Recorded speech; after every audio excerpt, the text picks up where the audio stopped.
Hafre, and welcome to Rehashed, where we recap the big stories of the weekend. This week, let's start with the birthday boy, Lester.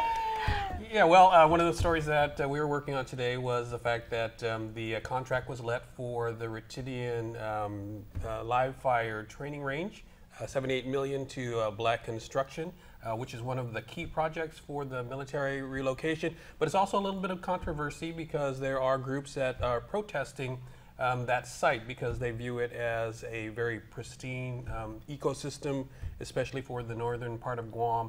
And they fear that the firing range will create damage to that. So while it's good news for the military buildup, there are a lot of environmental groups that will be protesting that.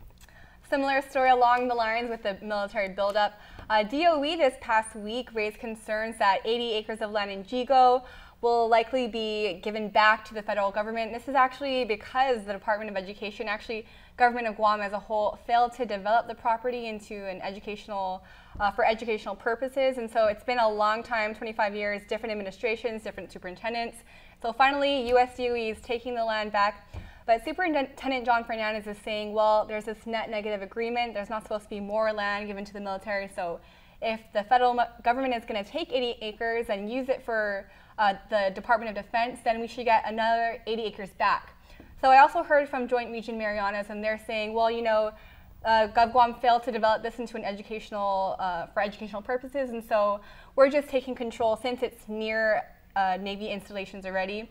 But they didn't specifically request it for the buildup, and they did say they still plan to be net negative by the end of the military buildup. So we'll see how that develops. I know Superintendent John Fernandez is still hoping for a swap and 80 acres of land in Dedi, though. So, Crystal, I know you covered a lot going on with the church. What's the latest? So more developments out of the church. Again, the courts, both the local court and the federal court, have said we're going to grant this motion to stay so that we can allow all the cases to go to a mediation and to settle out of court. But the issue this week raised was how much will a mediator cost? A private mediator will cost. So while David Lujan, who's the plaintiff's attorney, stayed mum on how much, attorney Jackie Terlahi, who represents Archbishop Anthony Apron, says she's heard this guy costs $10,000 a day. And so the court has raised a lot of concerns about how much it's going to cost to settle the cases. They're not even including the actual settlements. And so she's proposed that the parties consider using federal judge Alex Munson, who's already on the staff, so he would be at no expense to the parties. Also, upcoming on Tuesday, we'll have the motion to dismiss for Archbishop Anthony Apron. So again, he stands accused 4 times for clergy sex abuse decades ago at Mount Carmel Parish in Agate. So we'll have more on that next week.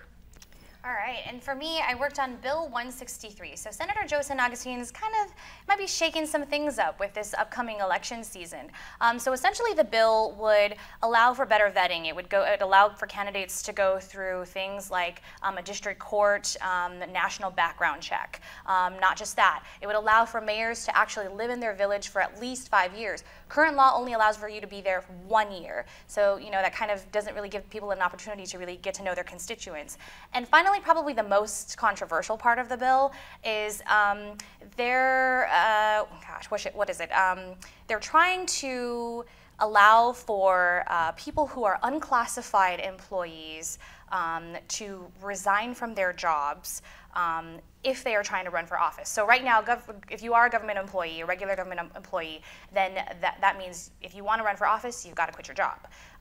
With unclassified employees, people like special assistants or staffers, you know, special staffers at the governor's office, or government appointees that have been confirmed with the legislature, they all get to keep their jobs and still run for office. So he kind of wants to even that playing field, you know, and you know, he felt like this was kind of a controversial issue in the past. So that's what I was working on this week. All right, well, thanks so much, guys. Of course, if you have any news tips for us, just reach out to us at reporters@kuam.com.